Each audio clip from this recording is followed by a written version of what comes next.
Hi everyone, I'm Karen MacNeil, author of the Wine Bible and editor of the digital newsletter Wine Speed.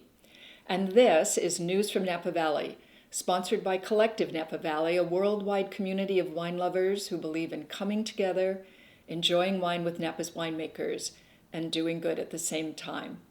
Through tastings and events, in person and virtual, the Collective community helps Napa Valley reach its philanthropic goal of giving back. I'll tell you more about where you can sign up for a free membership in Collective Napa Valley in a moment. But first, some news from Napa Valley. It's May, and tiny grape clusters will be appearing toward the end of the month. These will all be green, so at this stage, unless you're a winemaker, it's hard to tell the white varieties from the red. What winemakers will be looking at is the number of clusters and the number of berries on each cluster, because that will begin to give them a sense of how big the 2022 vintage crop just might be. And speaking of the crop, more than 40 varieties grow in Napa Valley, but the leading variety, accounting for over 50% of the grapes grown, is Cabernet Sauvignon. Cabernet grows all over the valley, from north to south and east to west, and from the valley floor to 2,000 feet in the mountains. One of the great ways to get to know Napa's Cabernets is to do a tasting of Cabernets from each of these places. It's often very surprising to see how different and distinctive Napa Cabernets can be, even though the valley is tiny, just 30 miles long. And finally, May is a great month to go restaurant exploring in Napa.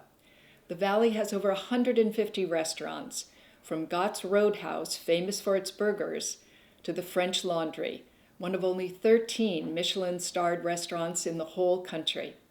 Reservations for the French Laundry can take a while to get, but there are dozens of other fantastic restaurants to enjoy in the meantime, and many of them have top-notch wine lists. Plus, before a day of wine tasting, it's great to start the day at one of the valley's top bakeries. Two of my favorites, Bouchon Bakery, Thomas Keller's tiny jewel box of a bakery with its flaky croissants and pain au chocolat, and Station, a revamped gas station where each morning you'll find lots of winemakers downing decadent muffins and rich cappuccinos. So that's it for us today, but don't forget to sign up to be a member of Collective Napa Valley. It's a year-round program that allows Napa Valley wine enthusiasts to gather, raise a glass, and invest in important initiatives in the valley. Learn more at collectivenapavalley.org.